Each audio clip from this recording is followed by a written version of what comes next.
¿Cuál es tu opinión de lo que está pasando recientemente en Europa? Es simple y sencillamente la consecuencia de lo que hablamos en el programa pasado, de Rusia con amor. Lo que está sucediendo en estos momentos es una operación militar quirúrgica para debilitar a su máxima expresión el aparato militar ucraniano y destruir todas las armas que miembros de la OTAN, los aliados europeos y norteamericanos han proveído al gobierno de Kiev. Esto en aras, número uno, de defender la seguridad nacional de Rusia, y número dos, de defender las zonas del Donetsk.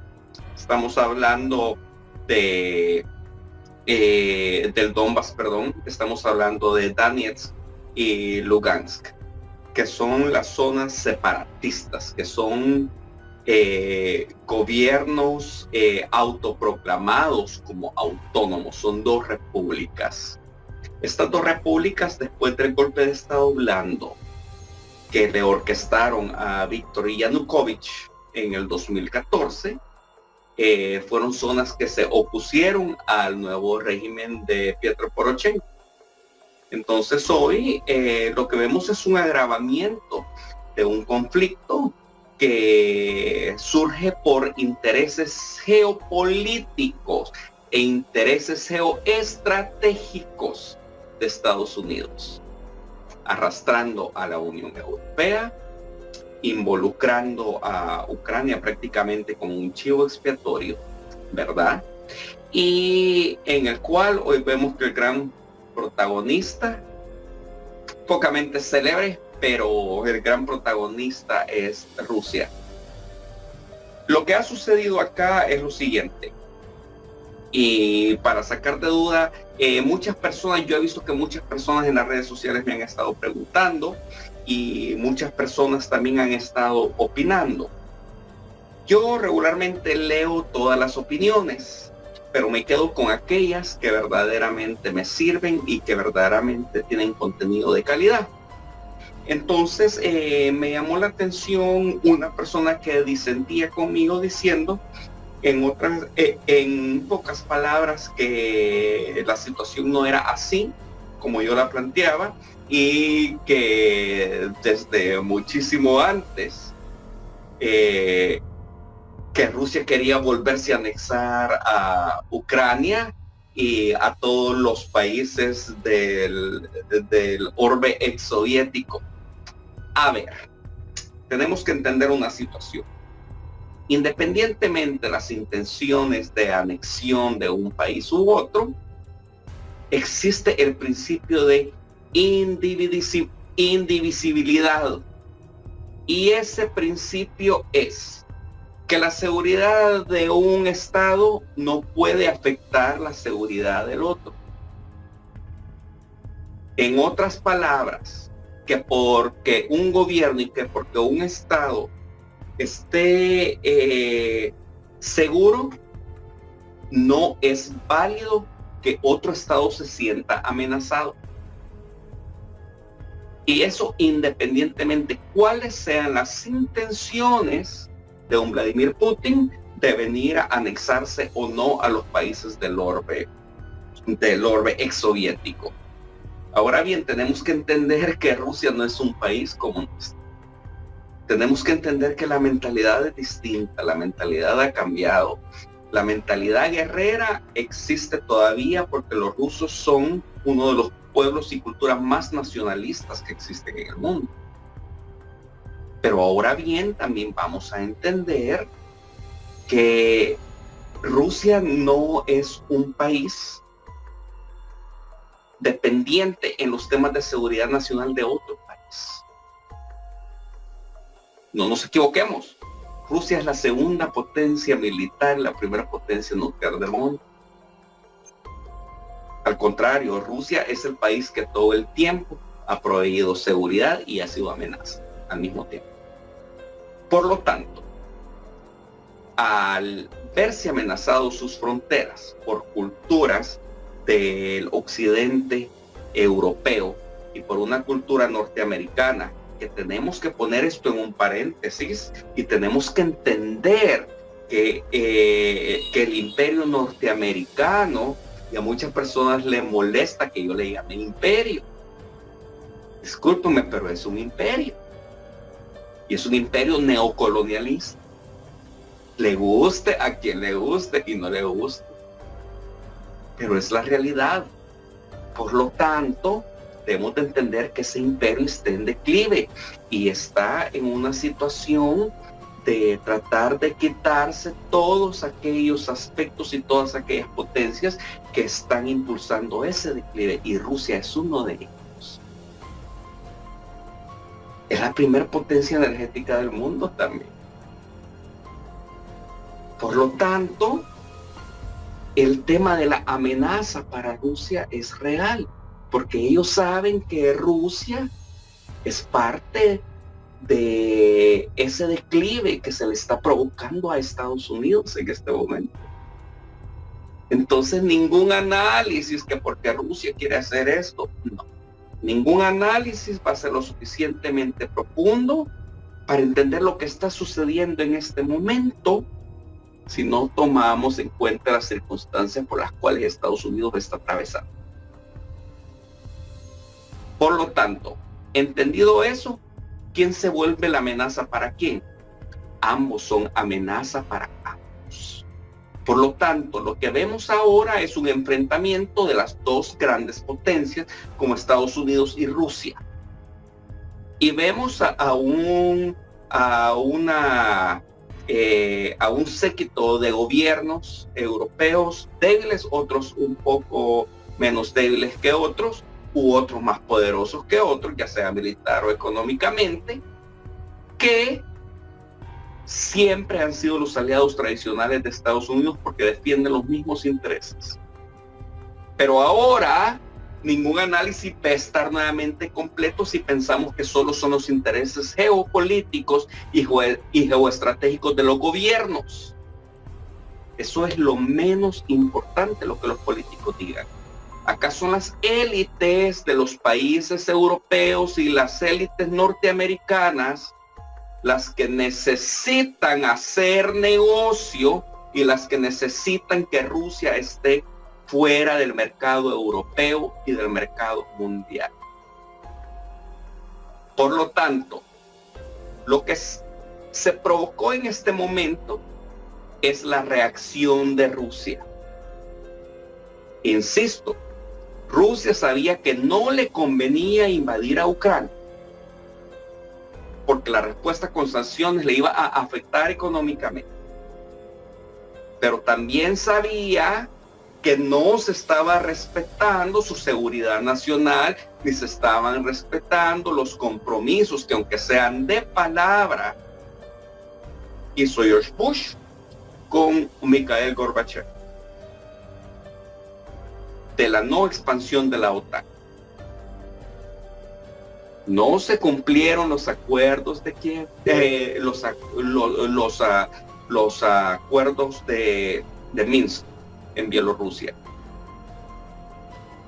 Por lo tanto, el acercamiento de la OTAN a sus fronteras, los intereses de Estados Unidos por vender el gas licuado a Europa y el ultranacionalismo del gobierno ucraniano ha provocado que Rusia se vea amenazado y que responda de esta manera.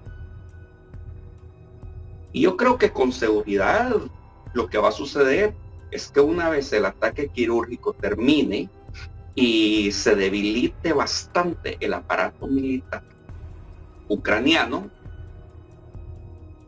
y si no está dentro de los planes de Vladimir Putin asestarle un golpe a la estructura gubernamental y hacer un cambio, porque la capacidad la tiene, entonces lo que va a suceder es que simple y sencillamente las tropas rusas se van a retirar. Ahora todo el mundo está hablando de invasión, y esto no se llama invasión. Esto se llama operación militar quirúrgica preventiva. Ese es el verdadero nombre, ese es el nombre técnico. Invasión es otra cosa. Invasión es la ocupación a la fuerza para tomárselo y anexárselo. No hay ningún interés de anexarse a Ucrania. Lo que se necesita es que Ucrania sea un país neutral, que no cree ninguna amenaza o que no constituya ninguna amenaza para Rusia. Y también enviar una señal a los países bálticos. Y también enviar a otros países que son fronterizos para que no vuelvan a confiar en los aliados de la OTAN. Y para que entiendan que si son fronterizos a Rusia, Rusia no les va a permitir que estén armados en contra de ellos. Ese es el principio de seguridad nacional de todo país del mundo, no solo de Rusia. Es incluso el principio de seguridad nacional de nosotros. Quienes no conocen la doctrina nacional, la doctrina de seguridad nacional de El Salvador, les recomiendo que traten de tomar el curso de seguridad nacional del Colegio de Altos Estudios Estratégicos. Yo soy de la promoción número 17, hace muchísimos años. Ahí se aprende muchísimo de esto y uno se da cuenta que la política no es solo es que yo me quiero anexar un país. No, hay muchísimos factores más. ¿Ok? Se me vino con esto último que estás diciendo sobre la seguridad nacional del país, sobre la prevención, el por qué. Claro. Dejas ¿cómo se le dice eso? Expones a estas dos grandes personalidades del Salvador que están diciendo condenemos a Rusia por lo que están haciendo. Yo creo que ya lo dice, ¿verdad? Uno don Portillo, sí, y otro sí, esta señora de Vamos, no recuerdo su nombre, pero es cuando lo ves de esa manera toma bastante sentido las acciones de Rusia. Ya no es un simple los vamos a tomar porque son el país más pequeño, que es lo que están tratando de hacer ver. Ahora yo puedo comparar la información que nos traes y que escuchamos de personas como Antonina, o sea, personas que vienen de ahí, a lo que están diciendo los medios de comunicación de Estados Unidos. Yo los he estado escuchando todo el día y están tratando de presentar esta figura de demonio, de no, miren, Rusia es el más grande y quiere dominar solo porque es más grande, ¿no? Es importante tener compararlos, tener los dos lados y entender de dónde es que vienen las cosas. Quiero hacer una analogía. Es así como cuando estábamos chiquitos y que tal vez nos íbamos a pelear con un niño que era más grande. Y de repente poníamos al más chiquito, lo poníamos en medio y uno salía corriendo. Eso es lo que ha hecho la OTAN. Ha usado a Ucrania como el chivo expiatorio. Y el gran perdedor de este capítulo amargo de la historia europea, y ojalá no sea del mundo entero, va a ser Ucrania. Rusia es una potencia que sí se ha tirado, así como yo lo dije en uno de mis comentarios. Rusia decidió entre darse un tiro en la cabeza o darse un tiro en el pie. Y se dio un tiro en el pie. ¿Verdad? Ahora Olaf Scholz de Alemania ya se dio el tiro en el pie también, porque ellos son dependientes. Ellos reciben el 41% del gas ruso. Y hoy le van a traducir a su población esos costos. Y la mayoría de los países centroeuropeos que tienen economías bien debilitadas por el COVID están en la misma situación. ¿Verdad? Ahora me llamó mucho la atención los comentarios de Donald Trump. Donald Trump dijo que si él estuviera en el poder esto nunca hubiera sucedido. Y tiene razón. Y nunca hubiera sucedido porque, número uno, nunca se hubiera llegado a esta situación. Porque Donald Trump entendía que hablar con un líder como Putin era tener que hablar al mismo nivel. Pero Joe Biden no entiende eso, porque los demócratas han demostrado que primero es el excepcionalismo norteamericano y segundo es la lógica. Y yo creo que nosotros los salvadoreños, tanto como la gente que apoya al gobierno actual de El Salvador y a los que están en contra, la oposición, saben muy bien cómo trabaja Estados Unidos en su política exterior. Y saben muy bien los niveles de injerencismo que hacen. Uno como politólogo lo sabe, lo hemos visto en muchos programas, sabemos lo que están tratando de hacer en Rusia, sabemos lo que están tratando de hacer en El Salvador, dando un golpe de Estado, ¿verdad? El gobierno y la mayoría de las personas que antes alababan tanto a Estados Unidos porque les había dado la oportunidad de poder desarrollarse económicamente en ese país, de poder salir de la guerra, de darles la ciudadanía. Muchos se han dado cuenta cuáles han sido las acciones que por mucho tiempo los ha mantenido en ese estatus como superpotencia. Y los de la oposición lo disfrazan, pero ellos por dentro saben muy bien que esas son las prácticas que utiliza su aliado. Pero ahora tenemos que entender que es otra situación que a la gente le cuesta mucho, y es el tema de que no es estar en contra de Estados Unidos, así como yo he visto muchos tweets que dicen qué tonto o qué estúpido es ponernos en contra de Estados Unidos si es el país que nos da de comer. Es que no se trata de ponerse en contra de Estados Unidos o no, sino que se trata de reconocer cuáles son los intereses de la administración demócrata actual. Entonces la confusión estriba en que la gente lo toma como que se tiene que poner en contra del país.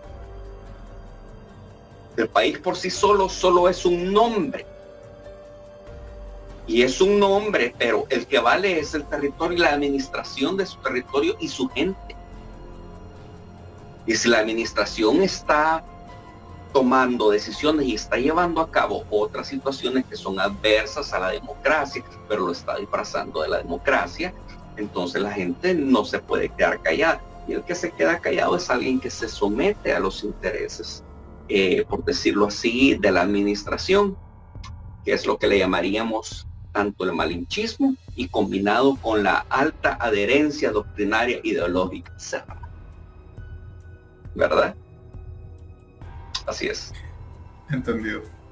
Es para mí un sabor agridulce lo que tú acabas de comentar, porque sí, dándome cuenta de todo esto, yo he analizado esta situación en la que uno dice, pues sí estoy agradecido que me dieron la oportunidad de trabajar, de superarme, de tener muchas buenas cosas, vivir una buena vida. Y pero ellos son los que provocaron que yo tuviera que estar aquí. Entonces, esto quizás no era necesario. Pude haber vivido una buena vida en mi país. No era necesario. Si es que la gente que vive fuera de su país es porque en su país no ha encontrado las oportunidades o porque por una circunstancia u otra se ha tenido que ir.